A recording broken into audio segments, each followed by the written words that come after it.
Hello friends, welcome to career classes. जो पिछला topic हम बताए थे उससे रिलेटेड क्वेश्चन आंसर जो है आज हम लोग करेंगे। तो पिछला टॉपिक चैनल पर ऑलरेडी एग्जिस्ट है, आप उसे जा कर के ज़रूर देखें।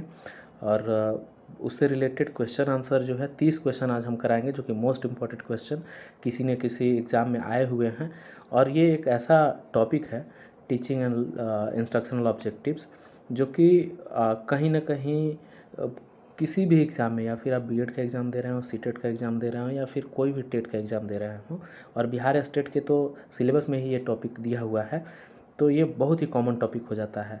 तो सबसे पहले तो आप जो है इस टॉपिक से रिलेटेड जो बताया गया है डिटेल्स, उसको देख लें और उसके बाद इससे रिलेटेड क्वेश्चन आंसर करें, तब ज़्यादा से ज़्यादा आप इसको समझ पाएंगे।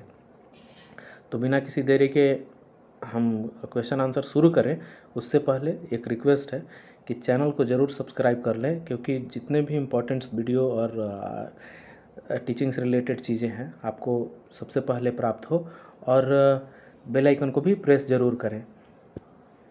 ठीक है, क्वेश्चन करते हैं हम लोग, चलते हैं क्वेश्चन नंबर 1 में।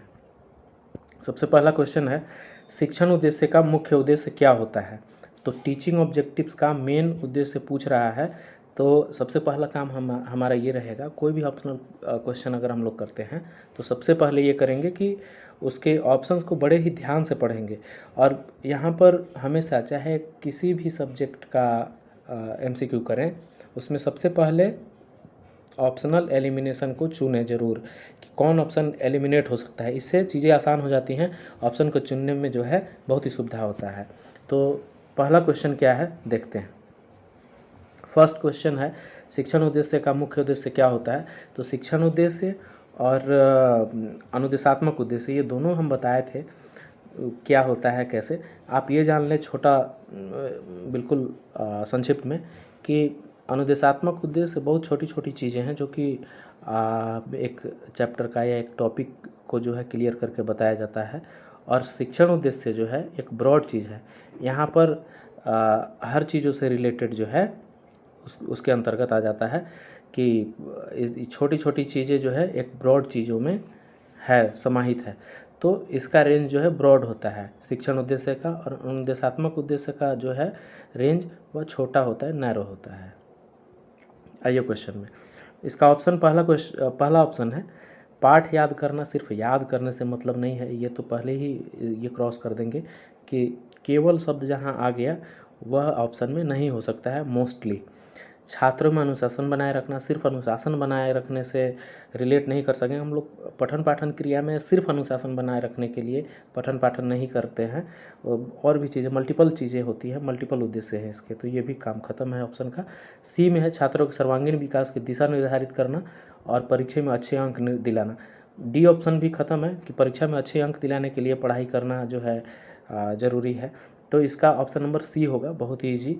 और ये किसी न किसी एग्ज़ाम में आए हुए हैं, तो अंडरस्टैंडिंग लेवल भी अपना डेवलप करना है धीरे धीरे धीरे धीरे, जो कि होगा डेवलप अगर आप जो है रेगुलर चीज़ों को देखेंगे, क्वेश्चन करेंगे और टॉपिक्स को ठीक से क्लियर करेंगे। अगर टॉपिक देख रहे हैं, अगर एक बार में क्लियर नहीं हो तो वीडियो को दोबारा ज़रूर देखें, ताकि टॉपिक क्लियर हो जाए। ठीक है, बहुत ही इंटरेस्टिंग वे में, जो कि टीचिंग एप्टीट्यूड जो है, ऐसा लगता है कि पढ़ते पढ़ते पढ़ते पढ़ते कुछ दिमाग में चीज़ें आ नहीं रही हैं, तो आप ऐसा करें कि थोड़ा सा ब्रेक ले करके देखें, ताकि समझते हुए कि क्वेश्चन करने में आसानी हो।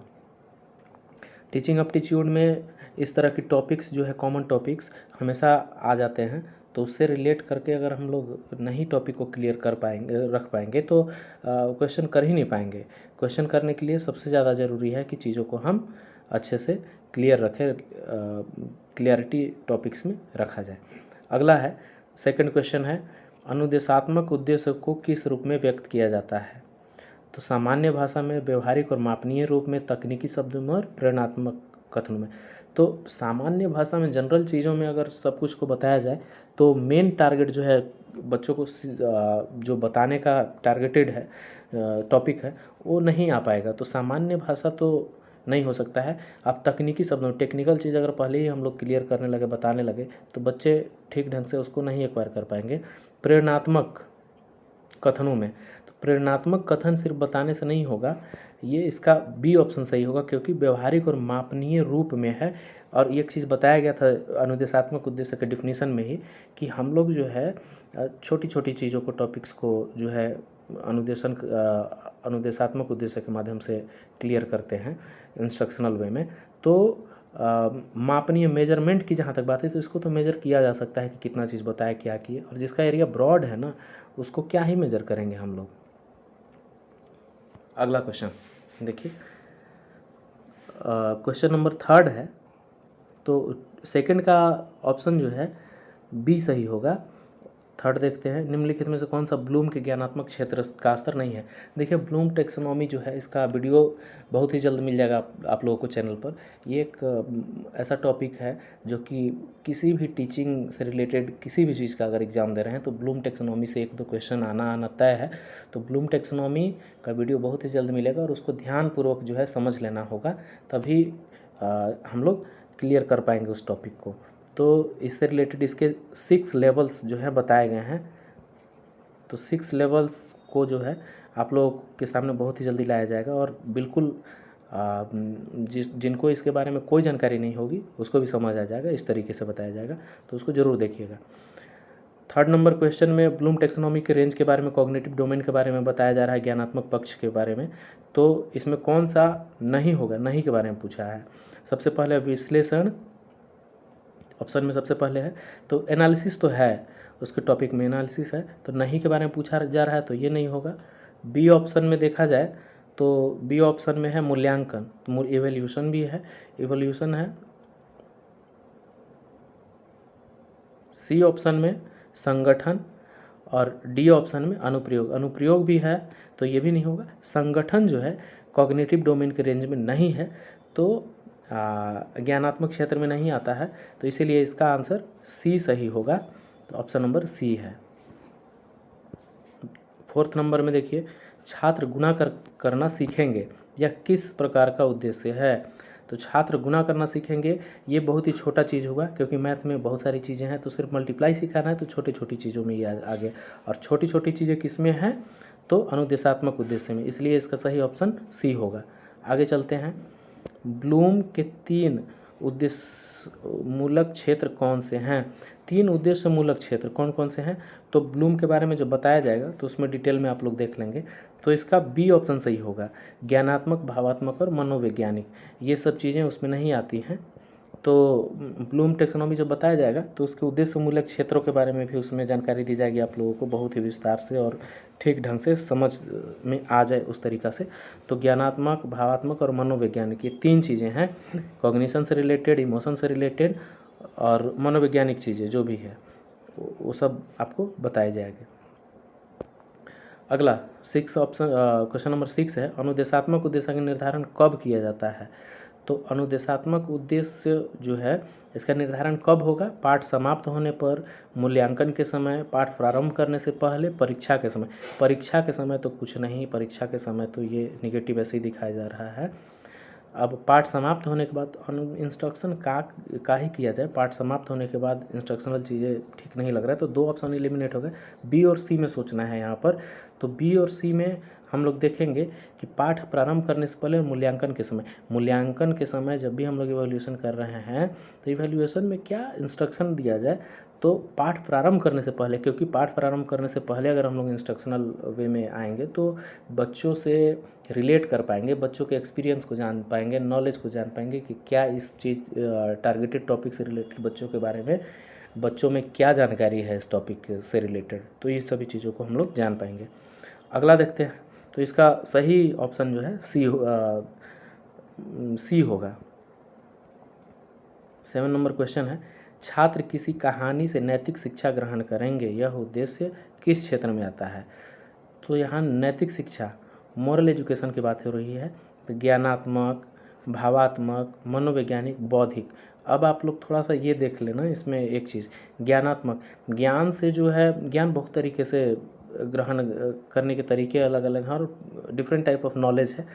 तो इसमें नैतिक शिक्षा के बारे में, बिना नैतिक शिक्षा वाली ज्ञान भी बहुत सारी ज्ञान से जो कि नॉलेज एक्वायर किया जाता है, जिसमें नैतिक शिक्षा की कोई बात नहीं होती।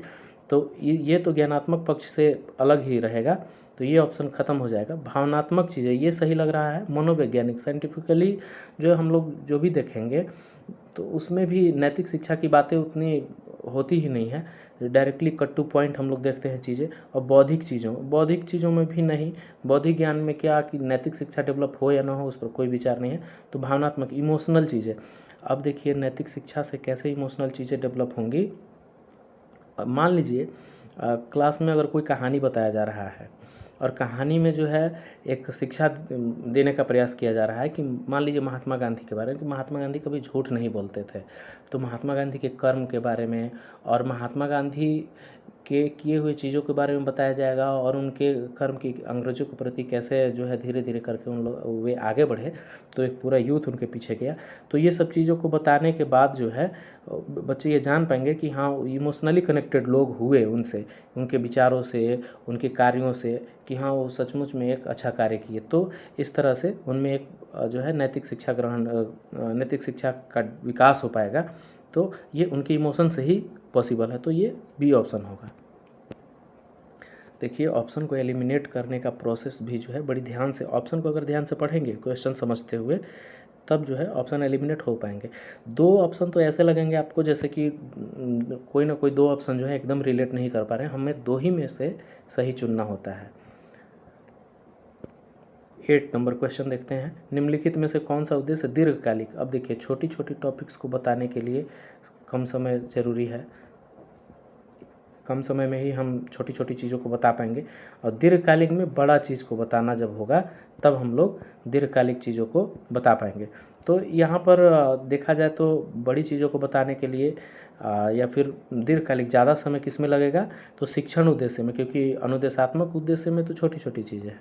शैक्षिक उद्देश्य भी बताना ये छोटी बात है, व्यवहारिक उद्देश्य के बारे में भी डिटेल में नहीं। तो शिक्षण उद्देश्य एक होल चीज़ हो गई, ये पूरा का पूरा चीज़ को बताने में हमें जो है ज़्यादा समय लगेगा। तो इसका सही ऑप्शन कौन सा हो जाएगा, 8 का डी होगा। 9 नंबर क्वेश्चन देखते हैं। क्वेश्चन नंबर 9 में देखिए, मनोवैज्ञानिक उद्देश्यों का संबंध किससे होता है। आप लोग भी जो है क्वेश्चन पढ़ करके इसका ऑप्शन के माध्यम से एलिमिनेट करके वीडियो को रोक करके अपने से करने का भी प्रयास करें, ताकि आपका एक क्लैरिटी बने और एक्सपीरियंस गेन हो। सुन करके चीज़ों को सीखना और उसके बाद क्लैरिटी लाना ये थोड़ा मुश्किल होता है। आप जो है एलिमिनेट करके और पिछले वीडियो को देख करके उससे रिलेट करके क्वेश्चन को करने का प्रयास ज़रूर करें, तभी जो है चीज़ें क्लियर होंगी। मनोवैज्ञानिक उद्देश्यों का संबंध किससे होता है, मनोवैज्ञानिक उद्देश्य को रिलेट करने के लिए बता रहा है कि उसका संबंध जो है किससे होगा। तो यहाँ पर देखिए नैतिक मूल्यों से, मनोवैज्ञानिक चीज़ों में नैतिक मूल्य होना नहीं होना ये चीज़ तो अलग बात हो गई। भावना और रुचि से, ये कोई ज़रूरी नहीं है कि भावना डेवलप हो या रुचि हो। अगर कोई भी चीज़ सीख रहे हैं और बीच से अगर वो समझ नहीं आ रहा है और टारगेटेड चीज़ है तो सीखना तो पड़ेगा ही। तो ये भी जो है सही अप्रोप्रिएट नहीं लग रहा, सोचने समझने की शक्ति से। अब ऐसा थोड़ी है कि कोई भी अगर हम लोग साइंटिफिक चीज़ें सीख रहे हैं तो सोचने समझने की शक्ति उतना पहले से ही है या फिर हम लोग समझ लेंगे, ऐसा जान करके तो नहीं सीखा जाता है। सबसे पहले इसमें जो है ये देखा जाता है, प्रयास किया जाता है कि हम लोग चीज़ें सीखें। तो स्किल्स और जो है शारीरिक फिजिकल एक्टिविटीज़ ये इम्पोर्टेंट होता है।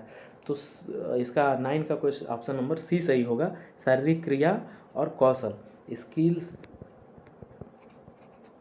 स्किल्स और जो फिजिकल एक्टिविटीज़ है ये दोनों जो हैं मनोवैज्ञानिक चीज़ों से संबंध रखते हैं। तो ऑप्शन नंबर सी सही होगा। क्वेश्चन नंबर 10 देखिए, छात्रों में स्वतंत्र रूप से कार्य करने की क्षमता विकसित करना किस प्रकार का उद्देश्य है। छात्र एकदम बिल्कुल इंडिपेंडेंट होकर के कार्य करना चाह रहे हैं, तो ये क्षमता कब विकसित होगी छात्रों में, जब तक किसी भी चीज़ को छात्र जानेंगे नहीं तो फ्रीली कार्य नहीं कर पाएंगे। ये तो कॉमन चीज़ है, ये तो हम अपने से दिमाग भी लगा सकते हैं।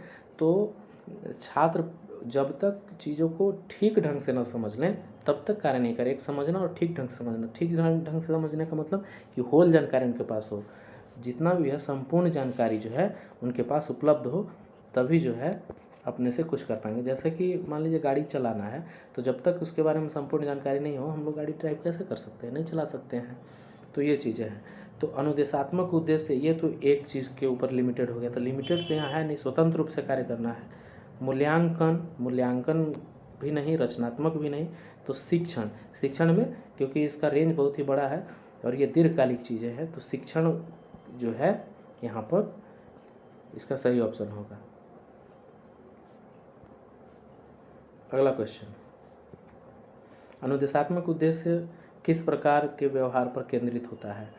अनुदेशात्मक उद्देश्य के बारे में बताया जा रहा है, तो मानसिक, भावनात्मक, प्रेक्षणीय और अवचेतन। तो देखिए यहाँ पर ऑप्शन अगर हम लोग पढ़ रहे हैं, तो अनुदेशात्मक उद्देश्य किस प्रकार के व्यवहार पर केंद्रित होगा, तो उसके बिहेवियर के बारे में मानसिक रूप से भी नहीं, भावनात्मक रूप से भी नहीं, अवचेतन रूप से नहीं, प्रेक्षणीय रूप से, ऑब्जर्वेबल रूप से होगा। क्यों? क्योंकि अनुदेशन करने की जो प्रक्रिया है वह जो है बहुत ही छोटी छोटी प्रक्रियाएं हैं और उसका रेंज ब्रॉड नहीं है, एक लिमिटेड टाइम तक होता है।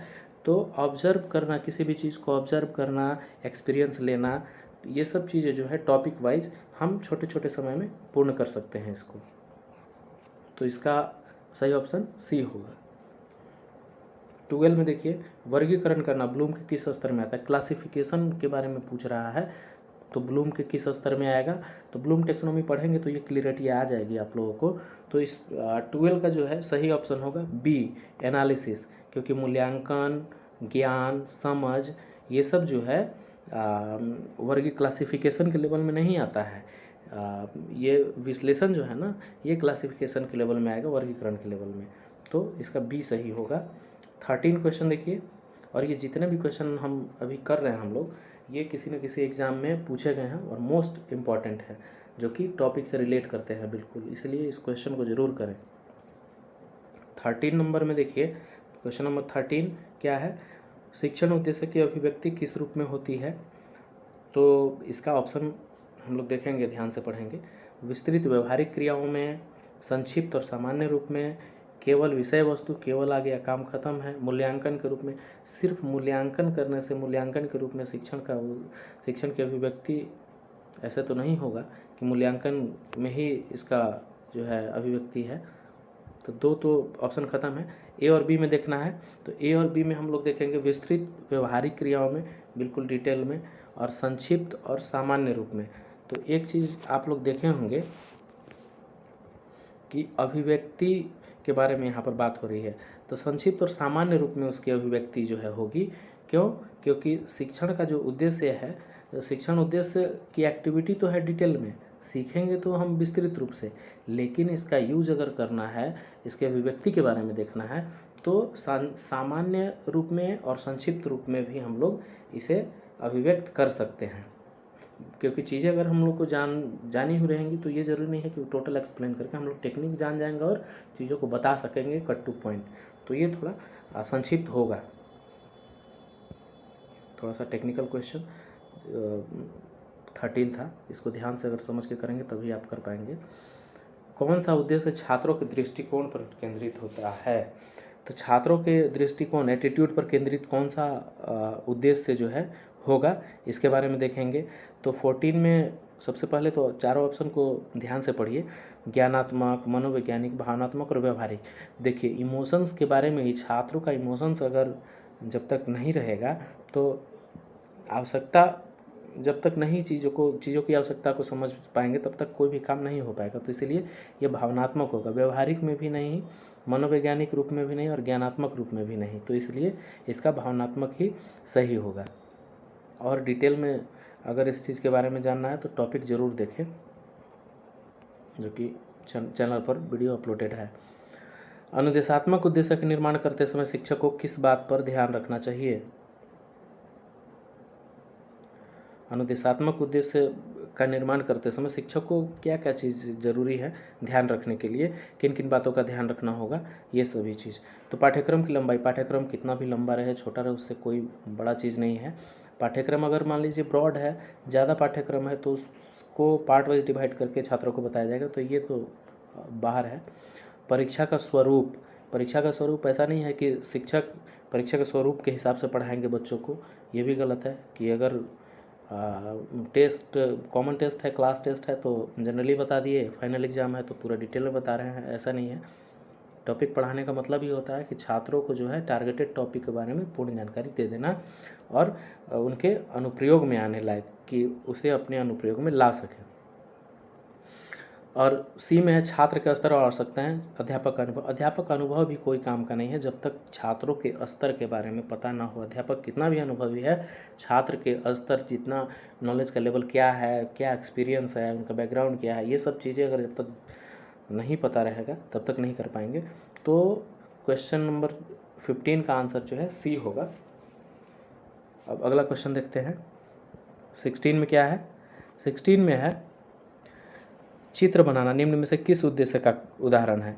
तो चित्र बनाने में कौन सा जो है, चित्र बनाना किस तरह की चीज़ें जो है हैं, इसके बारे में समझना है कि चित्र बनाने में क्या क्या चीज़ें जो है किस तरह के उद्देश्य से रिलेट करेंगे। तो ज्ञानात्मक, भावनात्मक, मनोवैज्ञानिक, बौद्धिक। तो देखिए सबसे पहले ना ड्राइंग करने में एक चीज़ है कि ड्राइंग करना जो है, ड्राइंग बनाने में सबसे पहला चीज़ तो होता है कि किसी भी चीज़ का अगर ड्राइंग बना रहे हैं तो उसका आउटलाइन जो है ना, उसका आउटलाइन दिमाग में पहले से हमारा बना हुआ हो। अगर जब तक जो भी चीज़ें बना रहे हैं उसका आउटलाइन अगर दिमाग में नहीं बना हुआ है तो कोई भी चीज़ स्ट्रक्चर्ड वे में नहीं बन सकता है। इसीलिए आउटलाइन पहले ज़रूरी है कि जो चीज़ हम बना रहे हैं उसका दिमाग में आउटलाइन बन जाए। तो ये थोड़ा सा मनोवैज्ञानिक की तरफ जा रहा है, तो इसका ऑप्शन जो है सी सही होगा। ऑप्शन सी 16 का सही होगा। अब आगे देखते हैं 17। किस उद्देश्य को मापना सबसे कठिन होता है? कौन सा उद्देश्य जो है इसको मेजर करना सबसे कठिन है? ज्ञानात्मक, मनोवैज्ञानिक, भावनात्मक, व्यवहारिक। तो सबसे कठिन के बारे में कहा जा रहा है मापना। तो जितना भी ऑप्शन दिया है इसमें पता लगाना जो है मुश्किल चीज़ है, लेकिन सबसे कठिन कौन है इन चारों में, इसके बारे में देखा जाए तो भावनात्मक चीज़ें जो है सबसे कठिन होती हैं, क्योंकि किसी भी व्यक्ति का इमोशन जो है किस तरह का इमोशंस है और कितना इमोशनली कनेक्टेड है वो चीज़ों से, तो इसको जानना जो है आप जब तक डिटेल्स में नहीं जाएंगे नहीं जान पाएंगे। ज्ञानात्मक चीज़ें तो प्रश्न पूछ करके ये पता चल जाएगा। मनोवैज्ञानिक चीज़ें जो है हम लोग टेक्निकली चीज़ों को पूछ करके जान पाएंगे कि किस तरह का स्किल्स है उसमें, उससे रिलेटेड चीज़ें पूछेंगे तो पता चल जाएगी। व्यवहारिक चीज़ जो है उसके देख करके, हाव भाव को देख करके बताया जा सकता है, लेकिन जहाँ तक बात आती है इमोशंस की तो इसको मेजर करना कठिन होता है, क्योंकि इमोशनली किस तरह का है ये जल्दी से पकड़ में नहीं आता है। 18 छात्र स्वतंत्र रूप से तर्क कर सके किस स्तर का उद्देश्य है? तो फ्रीली तर्क करना, छात्र जो है फ्री रूप से तर्क कर सके, इसके लिए यह उद्देश्य जो है विश्लेषण, मूल्यांकन, समझ, अनुप्रयोग किस पर रिलेट कर रहा है? तो इसका 18 का जो है सही आंसर बी होगा। क्यों? क्योंकि छात्र जो है फ्री रूप से, स्वतंत्र रूप से तर्क करने की बात हो रही है छात्रों को, तो विश्लेषण करना, समझ, अनुप्रयोग जब तक मूल्यांकन के समय ही पता चल पाएगा। जब तक किसी भी चीज़ का मूल्यांकन अगर नहीं कीजिएगा आप तो उनका समझ कितना डेवलप हुआ है ये नहीं पता चल पाएगा। तो स्वतंत्र रूप से कब वो बता पाएंगे? जब हम फ्री चीज़ों को पूछेंगे उनसे कि जो है अपने हिसाब से, अपने मन से जो है जब आंसर करना शुरू कर देंगे चीज़ों का, तब जो है उस चीज़ के बारे में पता चलेगा। 19 क्या है? तो 18 का सही ऑप्शन होगा बी, जो कि अभी बताया गया। 19 में देखिए अनुदेशात्मक उद्देश्य किससे सीधे जुड़े होते हैं? अनुदेशात्मक उद्देश्य के बारे में पाठ्य योजना से, पाठ्यक्रम से, छात्रों के परीक्षा परिणाम, विद्यालय की नीति कुछ भी हो और छात्रों का परीक्षा परिणाम जो है उससे अनुदेशन सिर्फ परीक्षा परिणाम को देख करके थोड़ी ना किया जाता है, तो ये भी गलत होगा। 2 ऑप्शन पाठ्यक्रम से, पाठ्यक्रम भी मोस्ट अप्रोप्रिएट नहीं लग रहा है, सिर्फ पाठ योजना, तो एक ही ऑप्शन बचा जो कि पाठ योजना। पाठ्यक्रम से क्यों नहीं होगा? क्योंकि अनुदेशात्मक उद्देश्य जब भी दिया जाएगा तो उनके बैकग्राउंड को भी, छात्रों के बैकग्राउंड और छात्रों के बैक एक्सपीरियंस क्या है, प्रीवियस नॉलेज, इसको भी देख करके, तो पाठ्यक्रम से तो रिलेट हुआ नहीं, इसीलिए ऑप्शन नंबर ए होगा। 20 देखिए, व्यवहारिक उद्देश्य की रचना में कौन सा शब्द उपयुक्त है? जानना, समझना, करना और सीखना। तो व्यवहारिक, व्यवहार से रिलेट कर रहा है। व्यवहारिक उद्देश्य की रचना, तो 20 नंबर का अगर ऑप्शन हम लोग पढ़ रहे हैं तो जानना, समझना, करना और सीखना। तो ऐसे भी देखिए, बच्चे जो हैं सबसे पहले कोई भी चीज़ अगर सिखा रहे हैं तो कर के सीखते हैं, लर्निंग बाय डूइंग। तो इस उद्देश्य से भी हो सकता है, या व्यवहार की चीज़ें हैं, व्यवहारिक चीज़ें हैं, तो जब तक कोई भी चीज़ बच्चे जो है कर रहे हैं, कोई भी काम या कोई भी एक्टिविटी, तो उसको देख कर के समझा जाएगा। तो यहाँ पर करना जो है ऑप्शन सही होगा, सी। व्यवहारिक उद्देश्य की रचना में कौन सा शब्द उपयुक्त है? तो सी, करना जो है उपयुक्त है। अब 21 देखते हैं, प्रदत्त चार्ट से जानकारी एकत्र करना किस स्तर का उद्देश्य? अब देखिए, कोई भी किसी भी चीज़ का जो है एक चार्ट बना दिया गया है और इसमें कहा जा रहा है कि बच्चे किस तरह से सीखेंगे, जानकारी एकत्र करेंगे इसमें से। तो जानकारी एकत्र करना जो है, मान लीजिए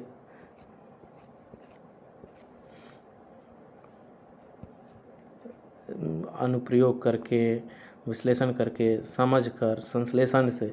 तो चार्ट से अगर जानकारी एकत्रित कर रहे हैं बच्चे, तो सबसे पहले देखिए, विश्लेषण करके, डायरेक्ट विश्लेषण करके जो है जानकारी एकत्र कैसे करेंगे? समझ करके, संश्लेषण करके, ये सब नहीं। अनुप्रयोग जो है ज़्यादा अप्रोप्रिएट है, क्योंकि बच्चे जो हैं जब तक चीज़ें जो है कहाँ उपयोग होंगी, क्योंकि मैथ में 11th-12th में आप लोग भी पढ़े होंगे इंटीग्रेशन, डिफरेंशिएशन, तो इसका अनुप्रयोग मोस्टली नहीं पता है, क्योंकि एक टॉपिक ही था, एक चैप्टर नेम ही था कि का अनुप्रयोग, अवकलनों का अनुप्रयोग और समाकलनों का अनुप्रयोग। जब तक इस चैप्टर को अगर नहीं पढ़ा जाए तब तक ये नहीं पता चलेगा कि कहाँ इंटीग्रेशन और कहाँ डिफरेंशिएशन का यूज होगा। तो वही चीज़ें यहाँ पर बताई जा रही है कि जब तक अनुप्रयोग के बारे में न जाना जाए ना, तब तक कोई भी चीज़ जो है सिर्फ देख करके नहीं पता चल पाएगा। और ये इसका लेवल पूछ रहा है तो अनुप्रयोग ही होगा। 22, निम्नलिखित में से कौन सी क्रिया मापनीय नहीं है, जिसको माप नहीं सकते हैं? चित्रित करना, लिखना, विश्वास करना, पहचानना। तो 22 में जो है विश्वास करना, ये जो है विश्वासघात, क्योंकि जान ही रहे हैं लोग जो है आजकल एक चेहरे वाले नहीं हैं, आपको मैक्सिमम मिलेंगे जिनके दो चेहरे हैं, एक दिखाने के लिए और एक अपने टारगेट के लिए, जो कि मैक्सिमम लोग जो हैं डबल माइंडेड हो जाते हैं। तो ये थोड़ा सा डिसीजन ले पाना कठिन होता है, विश्वास करने की बात, तो ये तो कॉमन चीज़ है, कर सकते हैं आप लोग। 23 नंबर देखिए, विद्यार्थी कविता का भावार्थ समझेंगे किस उद्देश्य का उदाहरण है? ये देखिए क्या बताया जा रहा है कि कविता के भावार्थ को समझने की बात हो रही है। तो यहाँ अनुदेशात्मक, भावनात्मक, ज्ञानात्मक, मनोवैज्ञानिक, तो आप लोग भी करने का प्रयास कीजिए इसको। तो इसका जो है सही ऑप्शन होगा ए। क्यों ए क्यों होगा? क्योंकि अनुदेशन के माध्यम से ही जो है इस चीज़ को बताया गया कि विद्यार्थी जो है कविता के भावार्थ सिर्फ एक काम करेंगे, हाँ, कविता का भावार्थ सिर्फ समझेंगे और कुछ नहीं। तो ये तो अनुदेशात्मक का छोटी सी चीज़ हुई, सिर्फ एक चीज़ के बारे में बताना, ठीक है। तो 23 का ए होगा सही ऑप्शन। अब चलते हैं 24 में। 24 देखिए, शिक्षण उद्देश्य में कौन सी व्यापकता होती है? शिक्षण उद्देश्य में क्या व्यापकता होगी? व्यापक चीज़ों के बारे में बताना है। तो पाठ आधारित, इकाई आधारित, पाठ्यक्रम आधारित, गतिविधि आधारित। तो 24 का आप लोग भी प्रयास कीजिए। 24 का सही होगा सी, इसका सही ऑप्शन सी होगा। शिक्षण उद्देश्य में, शिक्षण उद्देश्य ब्रॉड है, दीर्घकालिक है, इसमें होल चीज़ों के बारे में जानकारी होती है। तो पूरे, जब भी हम लोग कुछ बताते हैं तो पूरे पाठ्यक्रम में जो है उसका उद्देश्य क्या निहित है, तो इसको टारगेट करके ही हम लोग कोई भी चीज़ बताते हैं। तो कौन सी व्यापकता होगी? तो सी नंबर होगा। 25 देखिए अब अगला, सीखने योग्य व्यवहार किससे संबंधित है? पाठ्यक्रम से, शिक्षण विधियों से, अनुदेशात्मक उद्देश्य से, शिक्षक की रणनीति से। सीखने योग्य व्यवहार, तो 25 में सबसे अप्रोप्रिएट जो ऑप्शन लग रहा है वो अनुदेशात्मक उद्देश्य से होगा, क्योंकि सीखने योग्य व्यवहार के बारे में पूछा जा रहा है। छोटी छोटी चीज़ों को जब तक बताएंगे तो आसानी से सीखने में जो है हेल्पफुल होती है। तो ये इसका ऑप्शन नंबर सी सही होगा। आइए 25 देखते हैं।